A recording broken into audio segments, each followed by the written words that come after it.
Ce soir, dans l'épisode du documentaire sur Arte, l'âme accueille des invités pour discuter de Wikipédia, de la désinformation et du complotisme. Capucine, présidente de Wikimedia France, explique le fonctionnement de Wikipédia en coulisses. Un wikipédien et patrouilleur, présent pour surveiller les modifications de l'encyclopédie, est également présent. Urgo, enquêteur, a participé à des enquêtes sur Wikipédia. Enfin, Odé, créatrice de la chaîne YouTube Citizen Fact, introduit le programme et son association, FACOF, qui lutte contre la désinformation en milieu scolaire. Ce documentaire fait partie de son programme citoyen Fact-Checking. Capucine, participante à un programme journalistique, exprime son enthousiasme pour l'enquête et l'importance de lutter contre la désinformation en impliquant un maximum de personnes. Elle évoque des réussites passées, telles que des révélations sur des personnalités politiques anti-vaccins ou des compagnies aériennes pratiquant du greenwashing. Elle mentionne également une enquête sur une théorie conspirationniste absurde, impliquant la création d'une fausse page Wikipédia lors d'une interaction en direct. Capucine annonce un documentaire à regarder ensemble, avec divers défis et discussions interactives prévus lors de la diffusion. Elle évoque également le rôle important du fact-checking et l'implication des participants dans le processus de vérification des faits. Le dialogue semble aborder différents sujets tels que la création d'une page Wikipédia, la fiabilité de l'information sur cette plateforme, les contributeurs anonymes, et la mise en place d'une rédaction citoyenne pour vérifier les contenus.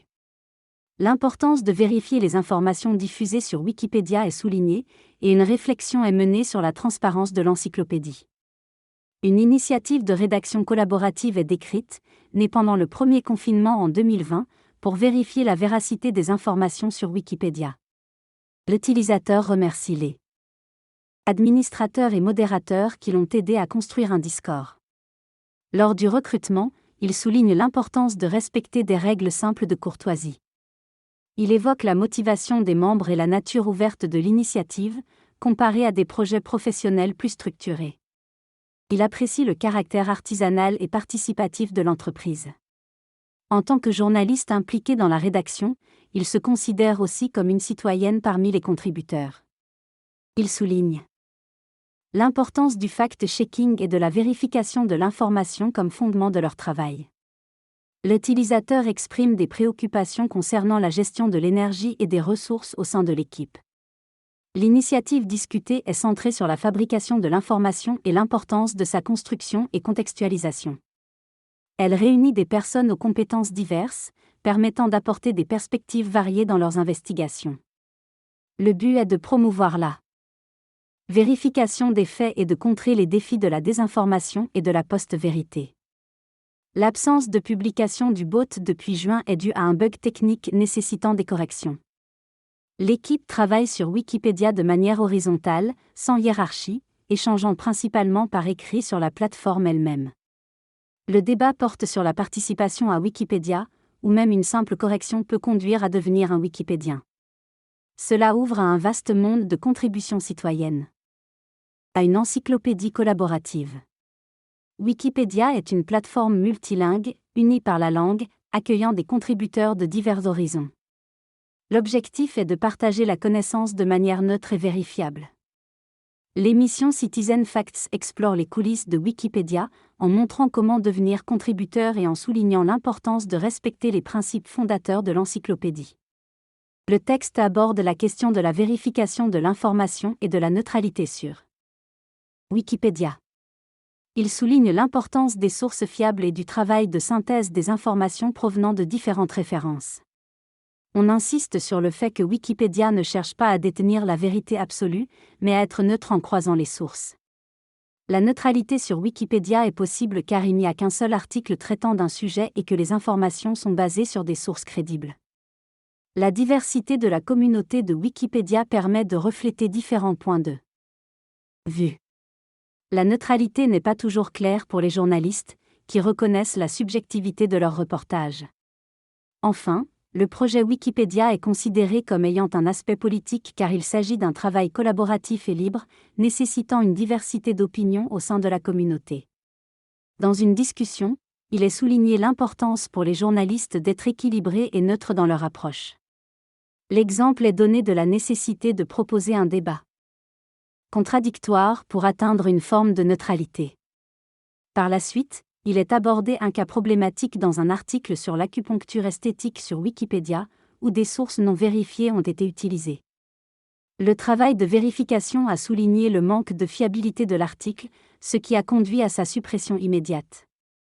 En général, la discussion se concentre sur l'importance des sources fiables dans l'encyclopédie collaborative et se termine par des remarques sur des critiques émises à l'encontre de Wikipédia.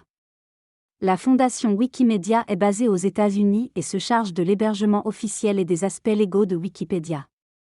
Wikimedia France, basée en France, propose un soutien aux utilisateurs français en cas de litige judiciaire. Les frais juridiques sont financés par des dons, principalement de particuliers.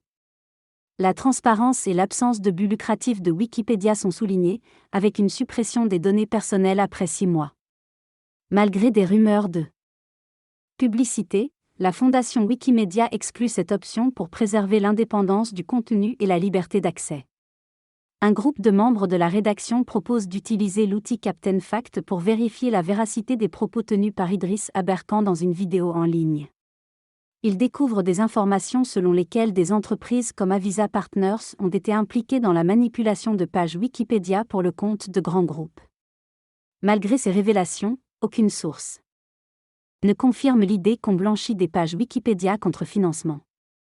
La communauté Wikipédia réagit en apposant des bandeaux rouges sur les pages des clients d'Avisa Partners pour alerter sur d'éventuelles modifications intéressées. La question de la fiabilité des sources médiatiques possédées par des oligarques est soulevée, remettant en question leur objectivité. La propriété et le financement de la presse en France suscitent des inquiétudes, mais il est important d'analyser les mécanismes en jeu. Certains journaux comme Le Monde ont des actionnaires notables, mais une gouvernance multiple comprenant une société des journalistes et une association de lecteurs contribue à maintenir une certaine indépendance éditoriale. Malgré des problèmes de financement, la diversité des actionnaires dans la presse française offre une pluralité de points de vue. Il est crucial de reconnaître le travail des journalistes qui se battent pour la qualité et la déontologie, malgré les pressions économiques. Certains médias peuvent être critiqués pour leur propriété, mais il est essentiel de ne pas généraliser et de reconnaître les enjeux complexes de la presse contemporaine. Il est question d'un titre traditionnel qui a été repris par la Résistance pendant la Seconde Guerre mondiale, mais qui a depuis été associé à des personnes diffusant de la désinformation. Des sources ont décidé de ne plus utiliser ces informations après une certaine date. Les journalistes doivent garder leur esprit critique et ne pas se laisser influencer par leurs sources de rémunération. Il est important de vérifier les informations et de rester vigilant. Sur Wikipédia, il existe des patrouilleurs qui détectent les potentiels problèmes et des outils pour organiser leur travail collectif. Ces patrouilleurs se conseillent mutuellement et se remercient quand ils détectent et corrigent des contenus problématiques. Il est possible de se créer un compte pour participer à l'amélioration des informations sur Wikipédia. Lors d'une discussion passionnée, il est question d'une enquête sur une page Wikipédia qui semble manquer de sources et d'informations vérifiables. Un utilisateur constate que des corrections sont nécessaires pour garantir la qualité de l'article. Il est également abordé le sujet de la diversité des versions linguistiques de Wikipédia, chacune ayant ses propres perspectives. Il est expliqué que Wikipédia n'est pas affilié à Wikifandom, bien que les deux plateformes partagent des similitudes. Enfin, il est mentionné l'existence de wikis consacrés à des sujets spécifiques, tels que Star Trek et les langues construites, montrant la diversité des projets wiki existants. La fondation Wikipédia ne soutient pas les wikias, appartenant à une entreprise privée. L'encyclopédie a banni l'agence de l'encyclopédie et bloqué des comptes. Des efforts sont faits pour garantir la neutralité des pages contre la manipulation. Des patrouilleurs volontaires passent beaucoup de temps à dépuber les contenus. Ils se battent contre les vandales et évitent de nourrir les trolls. La coopération est essentielle pour maintenir la qualité des pages. Certains contributeurs ont commencé par du vandalisme avant de contribuer positivement. Un individu raconte son expérience d'avoir été enlevé par erreur par une patrouille alors qu'il modifiait des articles sur Wikipédia. Il discute de la perception de la fiabilité de Wikipédia par les élèves, soulignant que certains professeurs encourage à vérifier d'autres sources. Il mentionne l'existence de bandeaux d'avertissement sur la fiabilité de Wikipédia sur certaines pages. Il explique que les articles sur Wikipédia sont rédigés par des contributeurs à partir de diverses sources, qui peuvent donner des avis divergents sur la fiabilité du site. Il évoque également Wikidia comme une alternative pour les exposés scolaires, les élèves le trouvant parfois plus accessible que Wikipédia. Le sujet de la discussion est Wikidia, une encyclopédie écrite par des enfants et des adolescents, soutenue par Wikimedia France. L'échange met en avant la participation des jeunes contributeurs sur Wikidia et l'absence de ligne éditoriale fixe, contrairement à Wikipédia.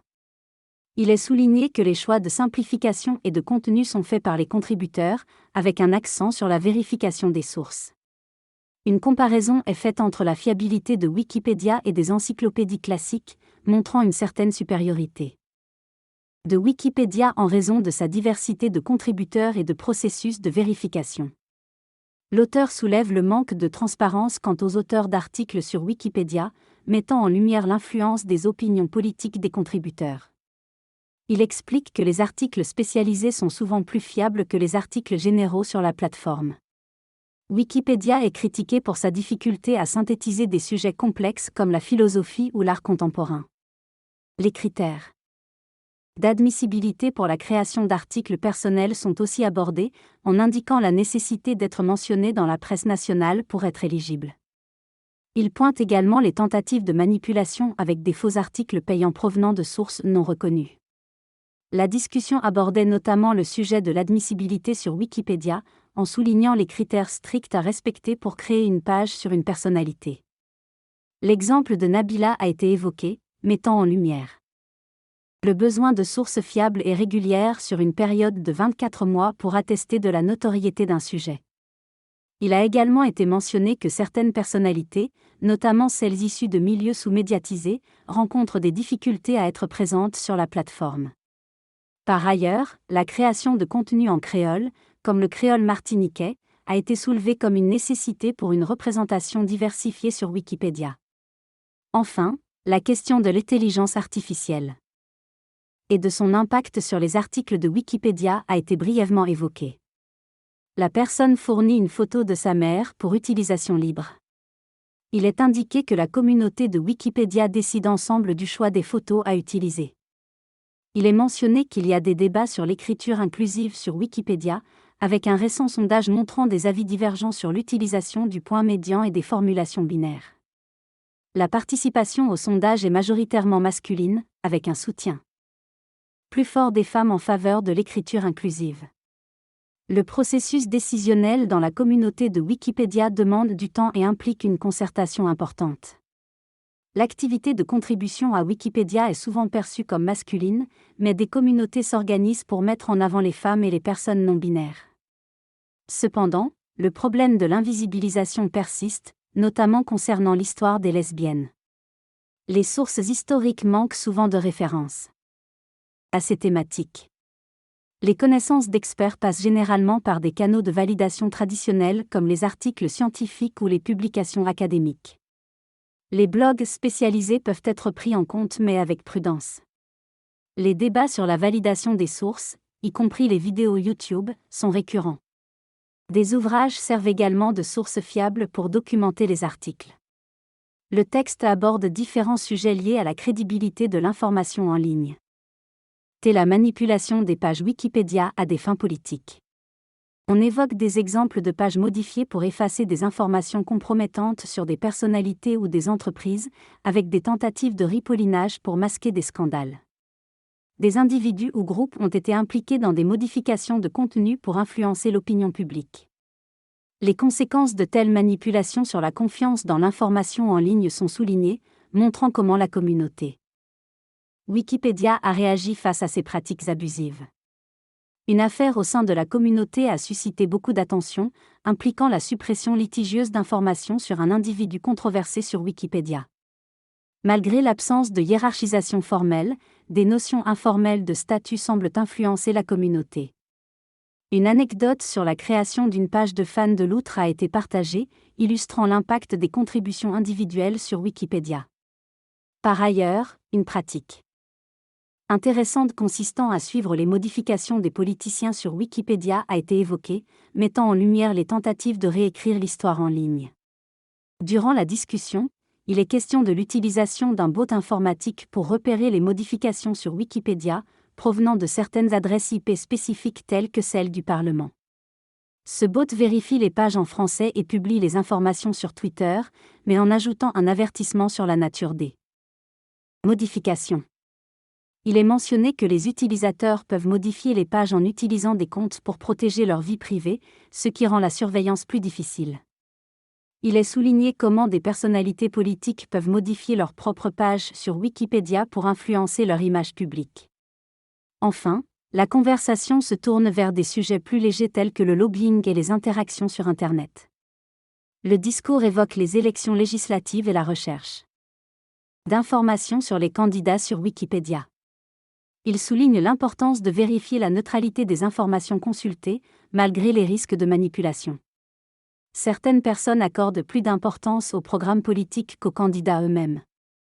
Il est également question de l'élection des administrateurs sur Wikipédia, où la politesse et les contributions sont surveillées. Enfin, la discussion aborde le rôle des bots pour détecter les manipulations subtiles, mais soulève des questions sur l'adaptabilité et la complexité de ce processus. La discussion aborde le sujet des modifications subtiles qui peuvent être apportées aux articles de Wikipédia, notamment en ce qui concerne les lois et les contre-pouvoirs. On souligne l'importance de la transparence et de la responsabilité lorsqu'on utilise l'intelligence artificielle pour détecter des modifications sur Wikipédia. Un bot automatise certaines tâches mais ne peut pas reconnaître le langage sans une intelligence artificielle. Il est également question de l'utilisation du bot pour détecter les modifications légitimes des lieux de pouvoir. On évoque également des anecdotes telles que des vandales essayant d'effacer des termes importants, et des modifications insolites comme celles sur des équipes de football. Enfin, la conversation se termine sur une discussion humoristique autour du Mont Blanc et de ses frontières entre la France, l'Italie et la Suisse. La conversation aborde divers sujets liés à des modifications controversées sur Wikipédia, notamment des cas de députés ou de personnages publics tentant de supprimer des informations sensibles de leur page. La question de la légitimité de ces informations et de leur impact sur la vie politique est soulevée, mettant en lumière le rôle des sources primaires et secondaires dans la vérification des faits. Il est mentionné que Wikipédia donne une visibilité importante à certaines informations, ce qui peut influencer la perception du public. Les différences culturelles en matière de transparence et de sensibilité à la vie privée sont abordées, mais il est noté que les pratiques sur Wikipédia varient moins en fonction des pays que des langues. Enfin, le débat sur la gestion des informations sensibles et privées sur Wikipédia semble être un sujet en évolution au sein de la communauté. La discussion portait sur des sujets divers, allant de la page Wikipédia en anglais de Benjamin Gévaudan à une analyse de l'article sur Ecosia. Le passage abordait également le détournement de sources et l'importance de rester impartial et poli lors des corrections. Il était question de l'utilisation d'emojis et de la communauté autistique présente sur Wikipédia, notamment grâce à des intérêts spécifiques comme les trains. L'interface sobre de Wikipédia était abordée, ainsi que l'utilisation d'emojis personnalisés par la communauté, avant de passer à une réflexion sur l'utilisation de robots pour analyser les contributions. Le dialogue évoque un échange de codes et d'adresses IP liés à des institutions politiques. Il est question de potentielles manipulations et de paris sur des modifications à venir. En parallèle, une entrevue annulée avec le Dr Aberkan est évoquée, ainsi que des controverses liées à des informations sur Wikipédia. Enfin, la discussion se poursuit sur le sujet de l'engagement individuel sur Wikipédia, notamment dans des contextes politiques sensibles comme la Biélorussie ou la Chine. L'importance de l'entraide et les risques encourus par les éditeurs sont également abordés. Un Wikipédien d'Amérique du Sud, menacé pour ses activités wikimédiennes et récipiendaire d'un prix, ne peut en profiter en raison des menaces qu'il subit. En France, des pressions ont été exercées pour supprimer des articles Wikipédia, ce qui soulève des préoccupations sur la liberté de connaissance. En Biélorussie, un Wikipédien a été arrêté pour avoir contribué à Wikipédia, dans un contexte de répression des opposants politiques. Enviasna travaille à sensibiliser sur ces cas. Wikipédia peut être perçu comme ayant une couleur politique liée à la liberté et à la neutralité. Les Wikipédias dans les langues dominantes sont occidentalo-centrées, tandis que les plus petites peuvent être plus vulnérables à des dérives. Il y a des moments où des communautés linguistiques prennent des positions politiques, comme des blackouts. Cependant, chaque version linguistique de Wikipédia est indépendante dans ses décisions politiques. Bien que Wikipédia ne prenne pas toujours part activement à la défense de la liberté d'expression, elle en dépend et y participe indirectement. Le dialogue évoque la complexité des interactions entre différentes personnes dans un contexte d'écriture collaborative, faisant référence à la diversité des contributeurs et aux défis éventuels liés à la gestion de cette diversité. Il aborde également le contraste entre la vulnérabilité de Wikipédia aux attaques et sa résilience comme outil de résistance à la censure. La conversation se termine sur une note plus légère, mentionnant des modifications de pages Wikipédia liées au football effectuées depuis des institutions européennes, soulignant les aspects curieux et parfois polémiques de cette activité. Le débat est revenu à propos de l'émission de Claire Guichard, citant le générique pour créditer toutes les personnes impliquées. Il est mentionné la collaboration avec le ministère de la Culture et le CNC. L'émission est sourcée et respecte les licences libres, et aborde des sujets variés tels que le football et les modifications sur Wikipédia. Concernant le processus de production de l'émission, des défis et des surprises ont été rencontrés, notamment en découvrant la complexité de Wikipédia et ses enjeux politiques. Même si certains trouvent l'outil trop compliqué, l'équipe de production a réussi à capturer l'énergie et la curiosité autour de ce sujet. Enfin, l'intelligence artificielle est évoquée, suscitant l'intérêt de Capucine. De l'équipe de l'émission. L'intelligence artificielle occupe une place prépondérante dans divers domaines, notamment à travers les services liés à l'apprentissage automatique tels que les bots de ChatGPT ou les assistants généraux.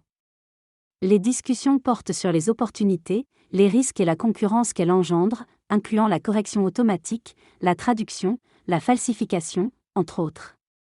Dans le cas de Wikipédia, les systèmes experts et les réseaux de neurones sont utilisés pour lutter contre le vandalisme et améliorer les outils existants. Toutefois, certaines technologies, comme la génération de textes et d'images de manière automatique, soulèvent des questionnements sur leur utilisation et leur impact sur la fiabilité de l'information. La communauté de Wikipédia opère une réflexion approfondie sur l'intégration de ces innovations, tout en préservant un modèle traditionnel basé sur la contribution humaine et la vérification minutieuse des sources. L'intervenant fait partie d'une communauté bénévole, se montre optimiste quant à l'impact de l'intelligence artificielle sur leur travail, arguant qu'ils ne sont pas menacés par des enjeux économiques et que leur modus operandi reste efficace. Il évoque notamment la complexité de distinguer les informations sourcées de celles générées par des IA, mais souligne que l'essentiel réside dans la vérification des sources. Il mentionne également des défis potentiels liés à la manipulation des contenus et à la crédibilité de l'information en ligne, mettant en lumière l'importance de l'éducation à la vérification des données pour contrer les fausses informations. Enfin, il suggère que la véritable difficulté réside dans la manière dont les individus interprètent et utilisent l'information provenant des IA. Le discours tourne autour de Wikipédia en soulignant son évolution constante, sa jeune maturité et la diversité des contributions possibles. L'importance de la communauté, comprenant des contributeurs de longue date mais aussi des nouveaux venus, est mise en avant. L'idée de diversifier les modes de contribution, en s'engageant dans des associations ou en apportant un soutien différent, est proposée. L'importance de toucher un public varié, notamment les jeunes, est soulignée, tout en notant une possible perte de participantes féminines vers l'âge de 18 ans. La mise en place d'ateliers spécifiques avec différentes catégories de personnes, comme les retraités, est recommandée pour renforcer et élargir la communauté. L'interview aborde divers sujets concernant la communauté active et vieillissante, l'engagement dans les dons, la transparence financière d'une fondation, un débat sur une page Wikipédia, ainsi qu'une réflexion sur l'amélioration de la qualité des sources. Il est question de dépubage, de clarification des informations, et d'un défi pour créer une page Wikipédia. Une discussion critique sur la fiabilité des sources et la qualité rédactionnelle des contributions est également soulevée, mettant en avant la nécessité d'une meilleure formation journalistique. Lors d'une conversation satirique, il est question d'un texte généré par une intelligence artificielle repérée pour sa qualité. La discussion aborde la création de comptes et de vandalisme sur Wikipédia, ainsi que la notoriété et l'admissibilité des articles. Il est aussi évoqué le cas d'une personne ayant réussi à faire fermer sa page Wikipédia pour des raisons juridiques et morales. Ce débat sur la neutralité des pages et les pratiques de la communauté de contributeurs sont menés. La conversation se termine sur des salutations et une question sur la localisation de la page mentionnée, envoyée à quelqu'un d'autre pour consultation. La page de brouillon de Wikiusine est publique mais non indexée par Google, accessible uniquement aux Wikipédiens pour y travailler sur des sujets incertains avant de les publier dans l'espace principal de Wikipédia. L'émission Citizen FA en streaming aborde le fonctionnement de Wikipédia. Le prochain stream d'Arte portera sur la possibilité de faire revivre des espèces disparues. Les Wikipédiens sont nommés par année d'arrivée et il y a un intérêt pour les espèces disparues. Sur une note humoristique, il est difficile de rivaliser avec Wikipédia, étant une véritable encyclopédie en soi. Le message final encourage à rejoindre Wikipédia et remercie les spectateurs pour leur participation et questions.